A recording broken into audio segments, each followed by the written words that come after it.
आजकल social media के कारण अपनी प्रॉब्लम का सलूशन मिलना इतना मुश्किल नहीं है।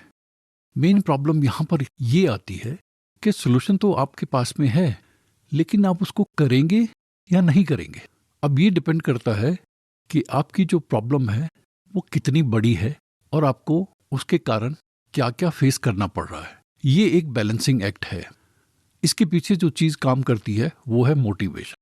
अगर आपका सेल्फ इम्प्रूवमेंट में या किसी प्रॉब्लम को सॉल्व करने के पीछे स्ट्रॉन्ग स्टिमुलाई है, स्ट्रॉन्ग मोटिवेशन है, तो आप उसके ऊपर डेफिनेटली काम करोगे। मोटिवेशन किसी का भाषण सुनकर, कोई किताब पढ़कर, इन चीज़ों से नहीं होता है। मोटिवेशन के पीछे 4 फैक्टर काम करते हैं। कोशिश करिए कि चारों में से कौन सा फैक्टर आपके लिए काम करता है उसको आइडेंटिफाई करिए। सबसे पहला फैक्टर होता है सेल्फ मोटिवेशन। ये वो लोग होते हैं जिनका लोकस ऑफ कंट्रोल इंटरनल होता है। ये किसी की बात ज़्यादा नहीं सुनते हैं।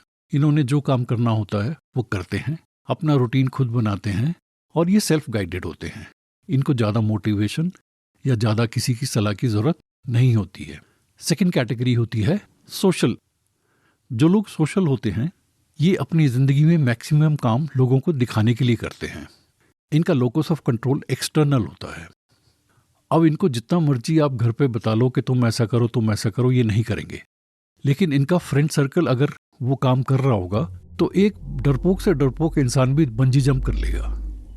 तो ऐसे लोगों से काम करवाने के लिए इनका जो सोशल सर्कल है उसको पकड़ना पड़ता है, तब ये लोग काम करते हैं। तीसरी कैटेगरी होती है फियर मोटिवेशन की। फियर मोटिवेशन में जनरली वो लोग आते हैं जो आसपास के एनवायरनमेंट से डरते हैं और जिनका खुद पे कॉन्फिडेंस नहीं होता है। इनवेरिएबली फियर मोटिवेशन में रहने वाले लोग 3 कैटेगरी के लोगों से डेफिनेटली डरते हैं। एक तो जिनके साथ वो रिलेशनशिप में होते हैं, एक अपने फादर से, और एक जहाँ वो काम करते हैं या अगर पढ़ाई करते हैं तो अपने प्रोफेसर से।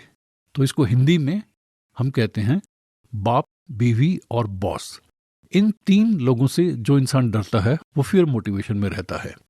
हाँ, फियर मोटिवेशन वालों का लोकस ऑफ कंट्रोल इंटरनल भी हो सकता है, एक्सटर्नल भी हो सकता है। फियर मोटिवेशन लोगों के बारे में एक मैं आपको राज की बात बताता हूँ।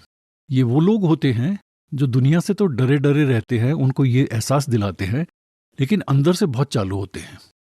इनकी लाइफ में कुछ ना कुछ टेढ़ा मेढ़ा जरूर होता है जो ये दुनिया से छुपा के रखते हैं। अब आती है चौथी कैटेगरी, वो है चेंज मोटिवेशन। जब आपको लगता है कि दुनिया के हिसाब से, अपने हिसाब से सर्कमस्टांसेस आपको सक्सेस नहीं दे रहे हैं, आप बहुत अनकंफर्टेबल हो गए हो, तो आप चेंज मोटिवेशन में जाते हो। चेंज मोटिवेशन में आप एक दिन बैठ करके अपना एक प्रोग्राम बनाते हो और अपने आप को ठीक करने की कोशिश करते हो। अब वो डिपेंड करेगा, अगर स्टिमुलाई बहुत स्ट्रांग है तो आप अपने आप को ठीक करते रहोगे। अगर स्टिमुलाई ज़्यादा स्ट्रांग नहीं है तो 2-3 दिन के बाद में आप बैक टू स्क्वायर 1 आ जाओगे। चेंज मोटिवेशन बहुत अच्छा एक स्टेज होती है अपने आप में रिफॉर्म्स लाने की। अब अगर आपने अपने आप को चेंज कर लिया और ज़िंदगी में आप पावरफुल बन गए, या अगर आपको पैसा चाहिए तो पैसा मिल गया, प्यार चाहिए तो प्यार मिल गया, जो भी आपको चाहिए वो मिल गया, तो दुनिया का एक नया तिकड़ा है जिसमें आप फंस जाओगे। वो है प्यार, पैसा, पावर। ये तीनों चीज़ें किसी भी एक इंसान को नहीं मिलती हैं।